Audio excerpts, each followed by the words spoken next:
Hey everyone, my name is Mohit Prajapati. Welcome back to my channel banking directions.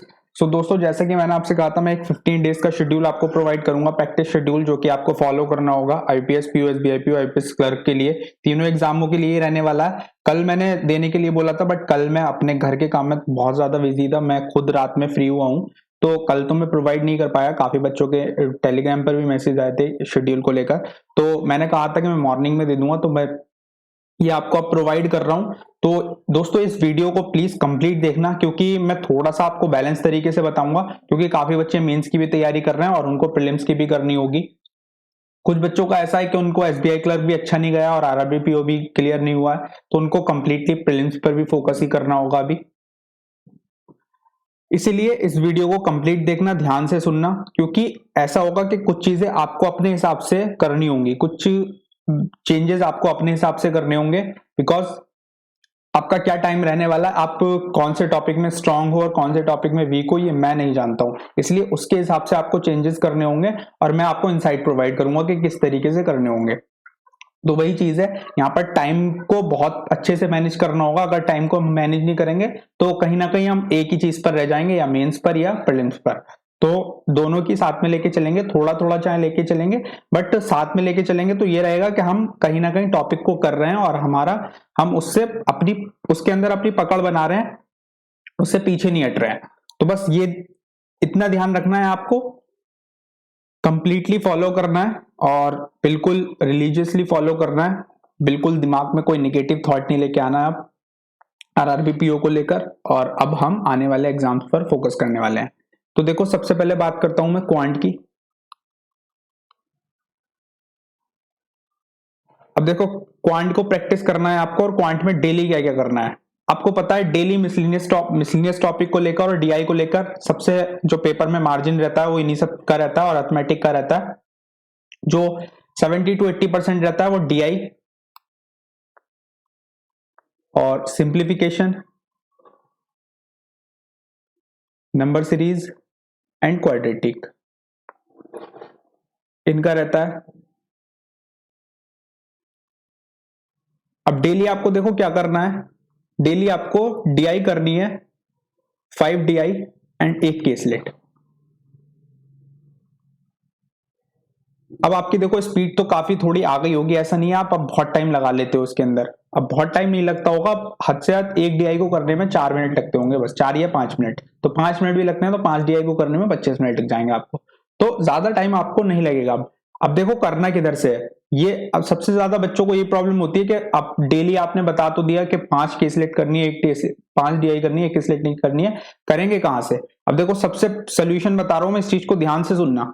अभी आपने RRB PO के mock test दिए हुए हैं, ये मॉक टेस्ट दिए हुए हैं। आरआरबी पीओ के सेक्शनल भी पड़े हुए होंगे आपके पास, ठीक है। सेक्शनल पड़े हुए हैं, 10 सेक्शनल होते हैं उसके, 10 रीजनिंग के, 10 क्वांट के, जिसके अंदर 40 क्वेश्चंस होते हैं, राइट। एक सेक्शन के अंदर, यानी एक सेक्शन के अंदर 40 क्वेश्चन होते हैं। क्वांट का खोलोगे 40, रीजनिंग का खोलोगे 40। आरआरबी पीओ के 20 मॉक्स पड़े हुए हैं। एक तो ये सोर्स रहेगा आपका। आपको क्या करना है, एक मॉक में 3 डीआई मिलती है, ठीक है, 2 डीआई एक केसलेट आती है। तो जस्ट 2 मॉक ओपन करो, आपके पास 6 डीआई हो गई, जिसमें 2 केसलेट आपको मिल जाएंगी। एक केसलेट लगा लो, एक केसलेट अगले दिन के लिए रखो, ठीक है। 2 मॉक टेस्ट ओपन करो, बाकी जो बची हुई डीआई है, 2 डीआई है, जो भी ratio based, percentage based, anything किसी पर भी बेस्ड है, वो लगाओ फटाफट, और एक केसलेट लगाओ उसमें से, और एक केसलेट वही वाली अगले दिन के लिए रखो।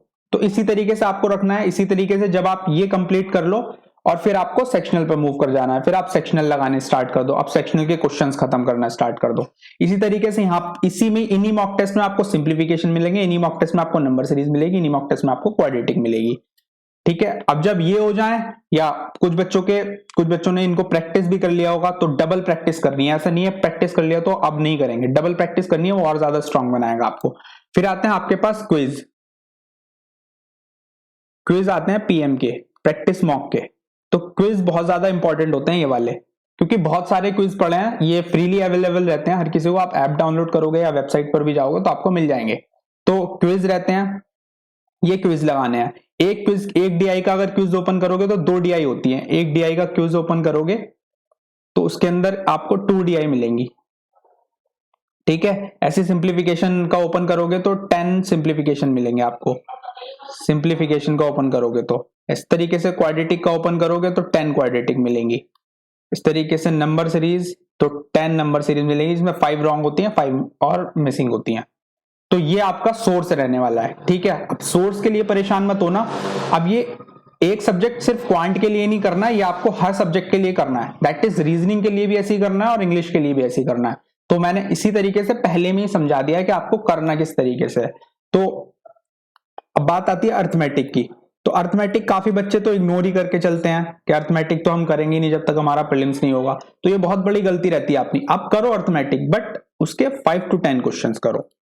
आपसे अगर ज्यादा प्रैक्टिस नहीं होते हैं तो 5 to 10 क्वेश्चंस करो। आप अगर टाइम भी कैलकुलेट करोगे तो देखो ये डीआई आप 25 to 30 मिनट में कर लोगे, बाकी ये सारा काम तो 30 मिनट में ऑब्वियसली खत्म कर लोगे यार। सिंप्लीफिकेशन करने में 5 से 6 मिनट, 6 से 7 मिनट लगते हैं। तो सिंप्लीफिकेशन के आपको कितने क्वेश्चन करने हैं? सिंप्लीफिकेशन के आपके करने हैं 10 क्वेश्चन। 10 क्वेश्चन तो आपके हैं मैक्स। मैक्स तो 10 करने ही करने हैं। नंबर सीरीज भी आपको कैसे करनी है? नंबर सीरीज आपको करनी है 10 और 10, यानी 10 रॉन्ग और 10 ही मिसिंग। फिर क्वाड्रेटिक आपको करनी है 10 क्वेश्चंस करने हैं क्वाड्रेटिक के। और जिन बच्चों को अभी भी अगर लगता है कि हमें क्वाड्रेटिक, ये होगा कि किसी मॉक टेस्ट में आपको नंबर सीरीज मिलेगी, किसी में क्वाड्रेटिक मिलेगी, किसी में क्वाड्रेटिक नहीं मिलेगी, तो इन सब के लिए मैंने ऑलरेडी एक वीडियो बनाया हुआ है। वो वीडियो का लिंक मैं इस वीडियो के डिस्क्रिप्शन बॉक्स में प्रोवाइड कर दूंगा, उस वीडियो का लिंक। तो उस वीडियो को तो जरूर देखना, उसमें वेबसाइट्स बताई हुई हैं जितने भी नए बच्चे हैं कि कहां से आपको, वहां से तो आपको नंबर ऑफ क्वेश्चंस मिल जाएंगे, मतलब इतने क्वेश्चंस मिल जाएंगे, आप आराम से प्रैक्टिस कर लोगे इन सबके, क्वाड्रेटिक के, नंबर सीरीज के और सिंप्लीफिकेशन के। तो इन तीनों टॉपिक के तो बहुत क्वेश्चन, अर्थमेटिक भी टॉपिक वाइज मिल जाएगा, वहां पे बहुत क्वेश्चंस मिल जाएंगे आपको। उस वीडियो को जरूर देखना, अगर मैं आपका डिस्क्रिप्शन में अभी लिंक डाल दूंगा जैसे ये वीडियो अपलोड करूंगा। तो टोटल आपको हो गया 5 to 6 मिनट्स, देखो यहाँ लग जाएंगे 20 to 30 मिनट यहाँ लग जाएंगे, 30 मिनट्स ही मान के चलो। यहाँ पर नंबर सीरीज करने में अगर आपकी नंबर सीरीज आपने प्रैक्टिस अच्छे से कर रखी है या आपने थोड़ी सी भी प्रैक्टिस कर रखी है तो ये आपको हद से हद 10 मिनट ले लेगी, 10 मिनट ये ले लेगी आपसे। क्या क्वाड्रेटिक करने में तो ज्यादा मुश्किल से 2 मिनट लगते हैं, 2 से 3 मिनट 10 क्वेश्चन खत्म करने में। अगर आपसे अच्छे से अच्छा मेथड आता है तो आपको 4 स्टेप मेथड जो आता है वो आता है, उसकी वीडियो मैंने शेयर करी थी आशीष सर की अपने चैनल पर, वो नहीं देखी है तो प्लीज वो देखना, चैनल ज्वाइन कर लेना। तो क्वाड्रेटिक आपको इस तरीके से करनी है। तो ये आपको क्वांट का लेके चलना है। अब इसके हिसाब, अपने हिसाब से क्या चेंजेस करने हैं आपको, जो मैंने बताया था अपने हिसाब से आपको चेंजेस करने हैं इस अर्थमेटिक के अंदर।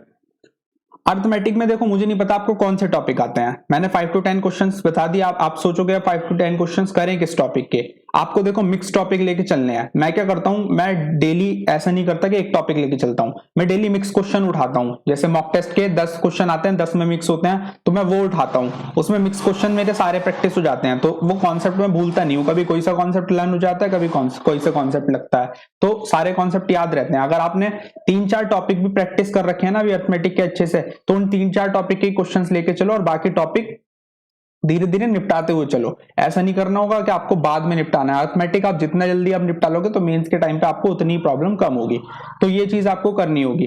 बाकी ये तो आपका सेट रहेगा बिल्कुल। मॉक टेस्ट के बारे में भी मैं बिल्कुल लास्ट में बताऊंगा कि मॉक टेस्ट किस तरीके से लगाना है। तो ये तो आपका सेट रहने वाला है क्वांट के अंदर, यही आपकी स्पीड बढ़ाएगा और यही आपकी एक्यूरेसी बढ़ाएगा। और एक चीज आप ध्यान रखने ना, कुछ बच्चे क्या करते हैं, देखो मेथड पर फोकस नहीं करते हैं, कुछ बच्चे ट्रेडिशनल मेथड से करते हैं। तो दोस्तों इसकी वजह से आपकी स्पीड नहीं बढ़ पाती है। स्पीड की जो प्रॉब्लम रहती है ना वो यही रहती है कि स्पीड नहीं बढ़ेगी जब तक आप ये ट्रेडिशनल मेथड यूज करोगे। तो ट्रेडिशनल मेथड यूज नहीं कर रहे हैं, थोड़े एडवांस मेथड करने होते हैं। लाइक एक सिंप्लीफिकेशन के क्वेश्चन को आपको क्या करना होगा, एक सिंप्लीफिकेशन के क्वेश्चन को 2 या 3 तरीके से सॉल्व करो यार।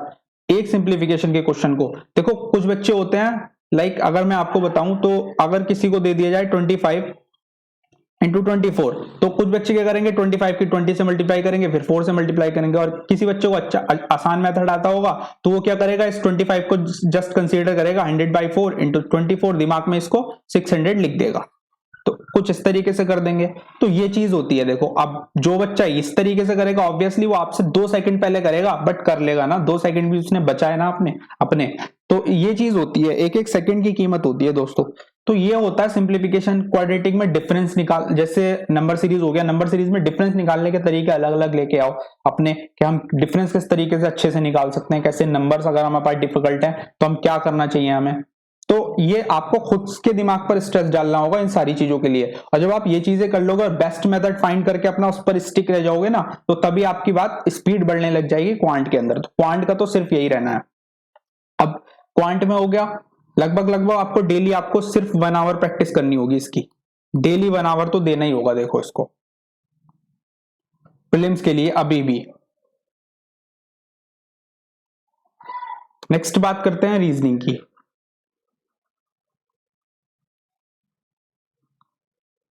तो रीजनिंग की बात करते हैं। अब सोर्स सिर्फ वही रहने वाला है जो सोर्स मैंने आपको इस तरीके से बताया ना, ये मॉक टेस्ट और सेक्शनल और क्विज पीएम के, जिस तरीके से मैंने आपको यहां समझाया ना उस तरीके से ही आपको सोर्स का जो है यहां रखना है ध्यान। सोर्स यहां पर भी ये रहेगी। अब देखो आपको क्या करना है, सबसे पहले तो रहती है पजल एंड सेटिंग अरेंजमेंट। तो आपका इनका नंबर ना धीरे धीरे ग्रेजुअली बढ़ाना होता है, धीरे धीरे, यानी देखो सबसे पहले आप 5 पजल एंड सिटिंग अरेंजमेंट को सॉल्व करना स्टार्ट करोगे। 5 आप 2-3 दिन तक 5-5 सॉल्व करो, सही है। 5-5 के बाद आप क्या कर दो, डायरेक्ट 7 कर दो।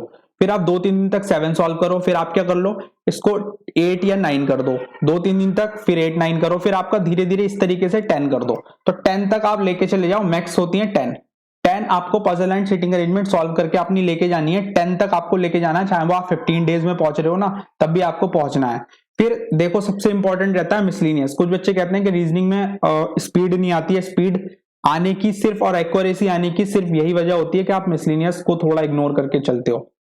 तो मिसलिनियस को इग्नोर करके करते हुए नहीं चलना है, मिसलिनियस को डेली प्रैक्टिस करना है।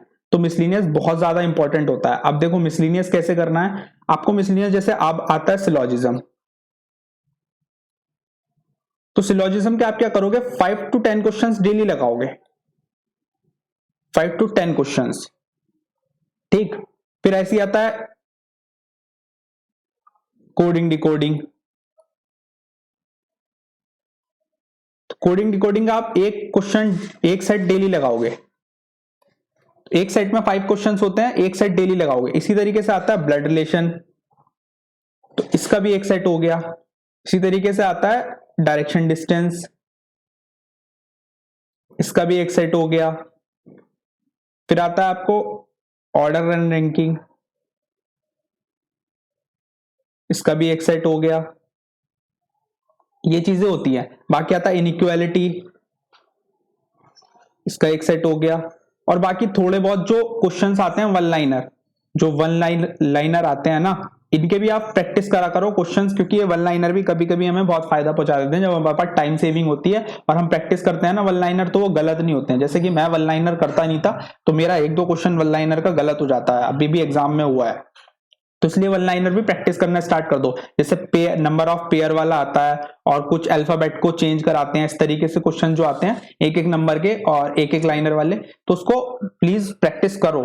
चाहे आप डेली मत करो, बट एक एक दिन ले लो कि एक दिन हम 4-5 क्वेश्चन पेयर निकालने वाला करेंगे भाई, इस तरीके से।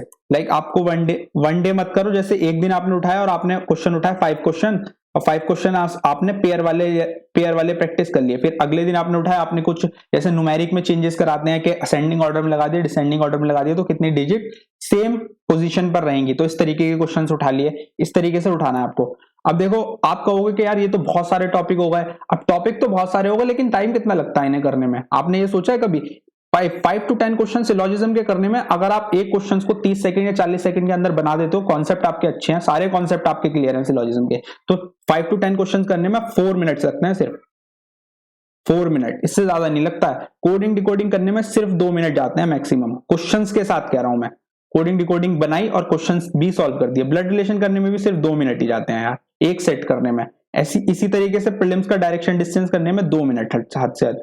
ऑर्डर रैंकिंग करने में 1 से 2 मिनट, 1 मिनट में भी हो जाता है ये। और इस तरीके से इनइक्वालिटी 1 मिनट में हो जाते हैं 5 क्वेश्चन, इनइक्वालिटी के 5 to 10 क्वेश्चन। क्वेश्चंस लगाने हैं आपको, सेट नहीं होते हैं इस तरीके से। तो इसको 1 मिनट आप लगा लो, सिर्फ आप मैक्सिमम टाइम लोगे पता है इसके अंदर पजल एंड सीटिंग अरेंजमेंट के, जो आपको टाइम लगेगा 30 से 40 मिनट और 30 से 35 मिनट वो लगेगा पजल एंड सीटिंग अरेंजमेंट। बाकी तो ये बहुत ऐसे हो जाते हैं ना, बस इनके क्वेश्चंस चाहिए और प्रैक्टिस करते रहना। अब क्वेश्चंस कहां से मिलेंगे, आपको मॉक टेस्ट बताए, क्विज बताए, सही है, क्विज में तो आपको सिर्फ टॉपिक वाइज मिल जाएंगे, और जो मैं वेबसाइट का लिंक देने वाला हूं आपको डिस्क्रिप्शन में, जिस वीडियो का, वो वीडियो आपको देखनी है वहां मिलेंगे। तो इस तरीके से। अब एक चीज और ध्यान रखनी है दोस्तों आपने, क्वांट के लिए भी और रीजनिंग के लिए भी, क्योंकि कुछ बच्चे मुझे पता है लास्ट तक वीडियो नहीं देखते हैं और वो कहीं ना कहीं ये मिस कर जाएंगे। देखो ऐसा नहीं करना है, आपने ये सब प्रैक्टिस कर ली तो बस डेली न्यू न्यू करना है, डेली न्यू करना है, नहीं। आपने क्या करना है, इन 15 डेज के अंदर पहले 7 डेज प्रैक्टिस करनी है। 7 डेज जब आप प्रैक्टिस कर लोगे ये सब, और यही सब आपको क्या करना है, नेक्स्ट 7 डेज रिपीट करना है। नेक्स्ट 7 डेज यही रिपीट करना है, आपको कुछ नया नहीं करना। पहले 7 डेज जितना भी आप कर लोगे ना, वही नेक्स्ट 7 डेज आपको रिपीट करना है, उसी रिदम में, उसी शेड्यूल के अंदर, उसी टाइमिंग के अंदर। तो इसको भी आप लगभग 1 आवर में निपटा लोगे आराम से। आप इसका टाइमिंग भी जोड़ लेना, आप टाइमिंग भी ऐड कर लेना, कितनी टाइमिंग हो रही है, आराम से आपकी ज्यादा टाइमिंग नहीं बैठेगी, 1 आवर से ऊपर नहीं जाएगी। आप देखना पजल एंड सीटिंग अरेंजमेंट भी आप टाइम ले सकते हो, बस अगर आप एक पजल एंड सीटिंग अरेंजमेंट के लिए 5 मिनट लेते हो, मैक्सिमम 5 मिनट लेते हो कोई सी भी पजल एंड सीटिंग अरेंजमेंट के प्रीलिम्स लेवल की, तो आप बिल्कुल अच्छी स्पीड पर और अच्छे लेवल पर हो, आपकी प्रैक्टिस अच्छी है। और आप अगर लेते हो 10 मिनट, तो आप अभी आप वीक हो पजल सीटिंग अरेंजमेंट के अंदर, तो उसमें आपको स्ट्रांग बनाना है अपने आप को।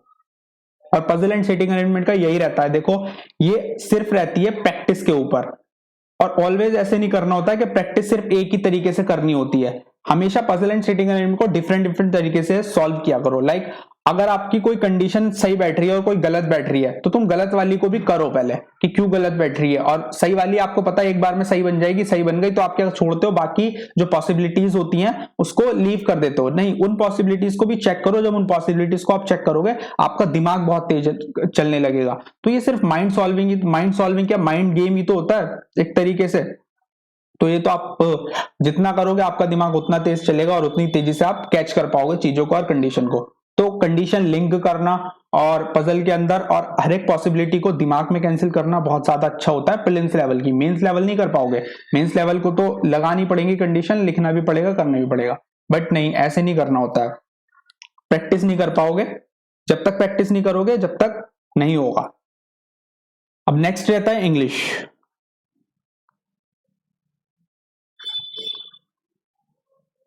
अब इंग्लिश में देखो बच्चों को बहुत ज्यादा प्रॉब्लम रहती है, तो इंग्लिश का सॉल्यूशन कुछ नहीं है। इंग्लिश का सॉल्यूशन सबसे पहले तो है रीडिंग। ये तो आप अपना बिल्कुल 130 मिनट की रीडिंग किया ही करो, 30 to 40 मिनट की रीडिंग, ये तो आपको डेली करनी है। ये तो आप प्रैक्टिस से अलग हटा के रख दो। ये तो आप ये सोचो कि आप अपने लिए कर रहे हो, आप अपने आपको इंग्लिश में स्ट्रांग होना है, आप अपने लिए कर रहे हो, ऐसे सोच के किया करो। और इसके साथ साथ वोकैब, ये तो आपको करनी ही पड़ेगी अगर आपकी स्ट्रांग नहीं है तो। और जिन बच्चों की रीडिंग और वोकैब में कमांड है उनको कोई टेंशन नहीं होती, वो इंग्लिश में कभी टेंशन नहीं लेते क्योंकि वो कर लेते हैं। तो इंग्लिश में देखो आपको क्या करना है, डेली एक तो एक आरसी पर फोकस रखना है, एक पैरा जंबल पर रखना है, एक क्लोज टेस्ट पर रखना है, एंड बाकी जो मिसलिनियस आते हैं 10 क्वेश्चंस आपके रहने चाहिए डेली के। एरर डिटेक्शन 10 क्वेश्चंस आपके डेली के रहने चाहिए।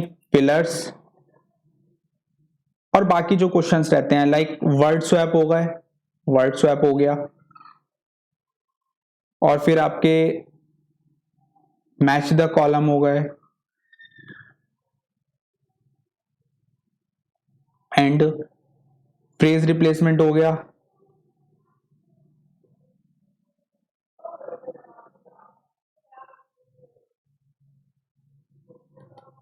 और आपका फ्रेज रिप्लेसमेंट हो गया, और एक होता है वो आपका, बस यही टॉपिक होते हैं मेन। स्पेलिंग वाला होता है, स्पेलिंग, स्पेलिंग मिस्टेक निकालनी होती है वर्ड्स के अंदर, राइट। एंड इसके अलावा आपका एक टॉपिक रहता है स्पेलिंग मिस्टेक के बाद आपको correct uses of word, correct uses of word, ये भी आने लगा है अब आजकल, ये मेंस में आता था बट अब प्रीलिम्स में भी देने लगे हैं। लाइक एसबीआई क्लर्क्स में आया था करेक्ट यूजेस ऑफ वर्ड बताना था कि कहां पर वर्ड का सही से यूज हुआ है, तो ये चीज आपको करनी होगी। वर्ड स्वैप के भी आप 5 to 10 क्वेश्चंस ले लो, मैच द कॉलम के भी 5 to 10 ले लो, और सबके 5 to 10 क्वेश्चन, लाइक आप 5 कर रहे हो, 6 कर रहे हो, 7 कर रहे हो, ठीक है, एनफ है। इसके भी 5 to 10 क्वेश्चंस ले लो, इसी तरीके से इसके 5 to 10 क्वेश्चंस ले लो।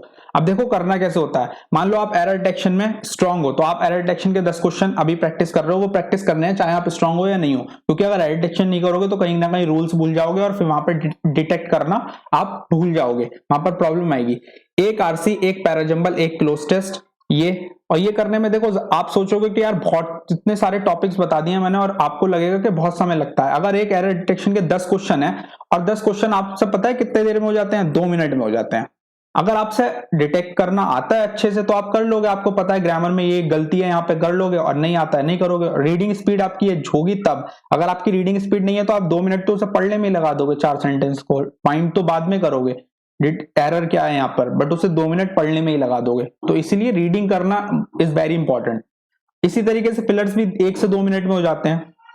अब इसका भी सोर्स देखो किस तरीके से रहने वाला है, ये आपको डेली करना है। डेली देखो कंपलसरी टॉपिक आपके ये RC, parajumble, cloze test, error detection, fillers, ठीक है, ये तो कंपलसरी टॉपिक है। और जो ये 5 टॉपिक बताए ना मैंने, वर्ड स्वैप हो गया, मैच द कॉलम हो गया, फ्रेज रिप्लेसमेंट, स्पेलिंग मिस्टेक वाले और करेक्ट यूजेस ऑफ वर्ड्स, इनको आपको क्या करना है, इनको डे वाइज उठाना है। लाइक आपने 5 टॉपिक ये प्रैक्टिस करे, ये RC, parajumble, cloze test, error detection, fillers, then उसके बाद आपने उसके साथ साथ आज क्या उठाया, वर्ड स्वैप के क्वेश्चन उठाए, देन आप कल क्या उठाओगे, मैच द कॉलम के क्वेश्चन उठाओगे, वर्ड स्वैप को लीव कर दोगे। देन आपने 5 टॉपिक फिर से ये डेली प्रैक्टिस करे, फिर अगले दिन आपने फ्रेज रिप्लेसमेंट उठा लिया। इस तरीके से करने होंगे, तभी हम लिमिटेड टाइम में कर पाएंगे। आप हम सारा नहीं प्रैक्टिस कर पाएंगे, ये सारी चीजें आप करने बैठोगे तो नहीं होंगे और आपको क्वेश्चंस देखने में भी प्रॉब्लम होगी। बट जिस दिन हम एक एक दिन उठा के करेंगे ना, एक एक दिन टॉपिक ऐड करते जाएंगे अपना, एक दिन ये करेंगे, एक दिन ये करेंगे, तो हमने टॉपिक से भी अवेयर रहेंगे और अपना प्रैक्टिस भी होती रहेगी। तो इस तरीके से करनी होगी इंग्लिश में। अब इसके लिए सोर्स तो देखो, प्रीलिम्स के लिए मैं ऑलवेज एक बुक बताता हूं जो कि है अरिहंत की। तो अरिहंत की एक बुक है जिसका नाम है प्रीवियस ईयर सॉल्व पेपर्स। तो previous year solve papers, green colour का कवर है उसका, ग्रीन कलर का कवर है। तो ये बुक आप परचेज कर लो, ये प्रीलिम्स पे है, प्रीवियस ईयर सॉल्व पेपर। ये आपके पता है क्या क्या स्ट्रॉन्ग कराएगी, parajumble, cloze test, error detection, fillers, और आपके वर्ड स्वैप तो नहीं है इसके अंदर, फ्रेज रिप्लेसमेंट भी है। तो ये ऐसे ऐसे मिसलेनियस टॉपिक में आपको बहुत स्ट्रॉन्ग कर देगी। पैराजंबल में तो आप मेंस लेवल तक के लिए तैयार हो जाओगे अगर ये इस बुक से करते हो, अरिहंत की प्रीवियस ईयर